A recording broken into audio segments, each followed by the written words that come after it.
السلام عليكم، اهلا ومرحبا بكم احبائي في وصفه جديده من وصفات عسوله. قبل ما نبداو ما نساوش نصلوا على النبي عليه ازكى الصلاه والسلام. اليوم جبت لكم طريقه تحضير وحده الحلوى تحضريها في وقفه، يعني فيما توقفي في نص ساعه غادي تحضري هذه الحلوى سهله بسيطه اقتصاديه كما عودتكم دائما على وصفاتي السهله والاقتصاديه والبسيطه. ما عليكم غير تتابعوني، ديروا لي جيم، ديروا لي ابوني وتفعلوا الجرس هكذا باش يلحقوكم كل فيديوهات اول باول. كما راكم تشوفوا هذه الحلوى يعني بسيطه اقتصاديه، يعني حلوى جافه كما تشوفوا تجي طريه ما شاء الله بالجنجلان والمربى. تقدري تزيني والتزيين يبقى اختياري.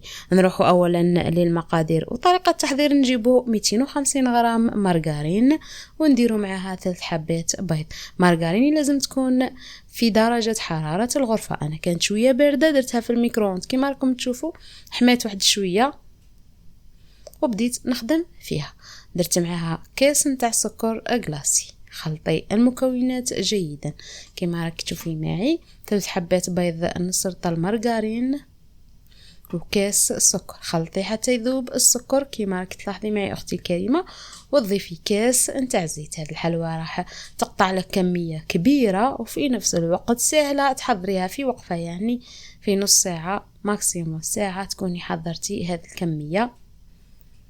تقدري تحضريها كون يجوك ضياف على غفله. خلطوا جيدا هنا الزيت حتى يندمج لنا مع باقي المكونات كما راك تلاحظي معي. انا الزبده هنا من كانت بارده تما كي حميتها شويه في الميكرووند ما تخدمتليش زين، راني نحاول نخدمها مليح بالملعقه. لازم تكون الزبده نتاعك في درجه حراره الغرفه. كما نعرفوا راه البرد لازم تكون الزبده نتاعك دافيه باش كي تدخل في السكر غلاسي تتحل لنا جيدا. نروح نضيفوا لافاني، كميه من لافاني يعني سائله او بودر، ورشه ملح كما راك تلاحظي معي اختي كريمه، وخلطوا جيدا. خلطي المزيج ونروحوا نجيبوا الفرينه نتاعنا نصيروها ونضيفوا لها علبه تاع خميره كيميائيه. نبداو بكيما مالفين، يعني بالطريقه التقليديه. تضيفي الفرينه وتخلطي. ديما ساعدي نفسك بالملعقه كما راك تشوفي معي اختي الكريمه. الملعقه هذه او ملعقه خشبيه حتى يثقل معك الخليط استعملي يدك هكذا باش ما يتسخطوش يديك وما تقنجقش الحاله. ديما لازم نحاولوا نخدموا في النظافه لو ماكسيمو، يعني بلا ما نوسخوا يدينا. هنا كما راك تشوفي بعد ما ثقلت العجينه شوفي المغرف خلاص انتهى الدور تاعها. نجي ندخل يدي، شوفي يدي كيفاش تخدمي. تبعي معايا مليح باش الفرينه ما تطلقش العلك نتاعها وباش الصابلي تاعك هذا او الحلوى نتاعك تنجح معك. انا بانت لي بلي خاصها شويه نتاع فرينه راني زدت لها كما راك تشوفي حتى تنشف معاك تحصلي على عجينه طريه، عجينه نتاع صابلي عاديه. هذا العجينه اختي كريمه تقدري تطبعيها ديريها صابلي ديكوريه كيما بغيتي، يعني ماشي شرط تخدمي بهذه الطريقه فقط. انا هذه الطريقه لانها سهله ما تعبش ما تديش معاك وقت وتحضريها يعني في وقت قصير وما فيهاش تعب. هذا هو ليسونسيال. خيرت اني نخدمها بهذا الطابع نتاع المعمول اللي راكي تشوفي فيه. نجيبو نكورو كويره صغيره نغطسوها العجينه في الجنجلان تاعنا، ما يكونش مقلي، يكون خضر لانه راح كي يطيب راح يعاود يتبلى معنا هذاك الجنجلان. ونديرو كما راكي تشوفي معي بلاستيك تاع السلوفان. لاحظي معايا جيدا، نعاود معاك باش تشوفي جيدا كيفاش راني خدمتها. حاولي تدخلي شوفي بصباعي كيفاش راني ندخل، دخلي الاطراف جيدا باش بلاستيك هذا يدخل قبل ما تدخل العجينه باش يخرج لك الشكل تاع الحبه مستوي. كما قلت لك هذه العجينه خطراتش نروح نطبعها وندير لها الكلاصاج، ندير لها عجينه السكر، ندير لها واش بغيتي، يعني ديري ديكور اللي حبيتي، يعني تقدري تعجبي بها. هذه العجينه تصلح انها تكون اي حاجه، فقط هذه هي طريقه سهله خيرت اني نديرها لكم. هذه حبة ثالثة أنا خدمتها معكم، إن شاء الله تكونوا فهمتوا الطريقة.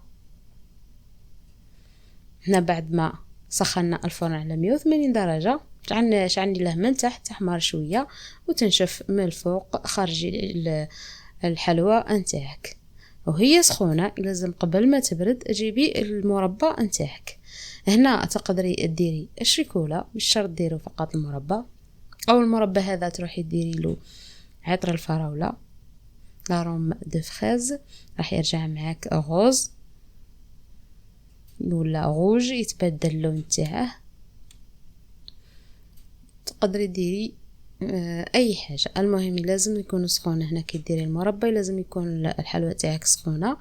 علاش؟ باش كي يكون سخون كاش ما سوائل في هذاك المربى راح يشربهم تشربهم الحلوى نتاعنا، يبقى لنا المربى من الفوق ينشف بسهوله، يعني ما راحش يدي وقت.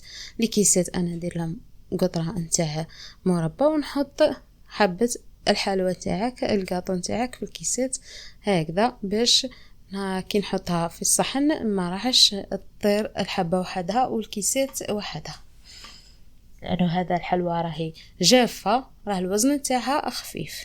راح كون ما ديريش هذيك القرصه نتاع الكونفيتير في الكيسات تاعك، راح الحبه ما تثبتش معاك وتنزع بسهوله، طير لك بسهوله.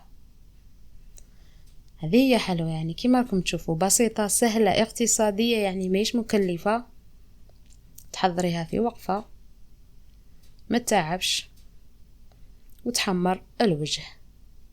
كما قلت لك تقدري ايضا تطبعيها ديريها باي طريقه حبيتي. هذه هي النتيجه كما راكم تشوفوا اخواتي الكريمات في صحن التقديم. هذه الحلوى جات رائعه رائعه رائعه، قد ما نشكر لكم ما نعطيلهاش حقها. شوفوا النتيجه اخواتاتي كي دايره، وجات طريه ما شاء الله، يعني تذوب في الفم. تصلح انك ديريها مع قهوه صباح، مع قهوه العشيه، لا ضياف جوك اعلى غفله. فرحي بها وليداتك كي يجوا من المدرسه مع العشيه، تحضريها قلت لك في نص ساعه، اقل من ساعه راح تحضري كميه كبيره وتقطع معك اكثر من 60 حبه. شنو نقول لكم اخواتي، وصلنا لنهايه الحلقه. اذا ما زلتوا تتابعوا فيا حتى لهذه اللحظه، مازال ما درتوليش جيم، مازال ما درتوليش ابوني، ما عليكم غير ديروا لي جيم، ديروا لي ابوني، فعلوا الجرس، دعموا اخوتكم بتبليتكم. ومع السلامه في وصفه جديده من وصفات عسوله، الى اللقاء.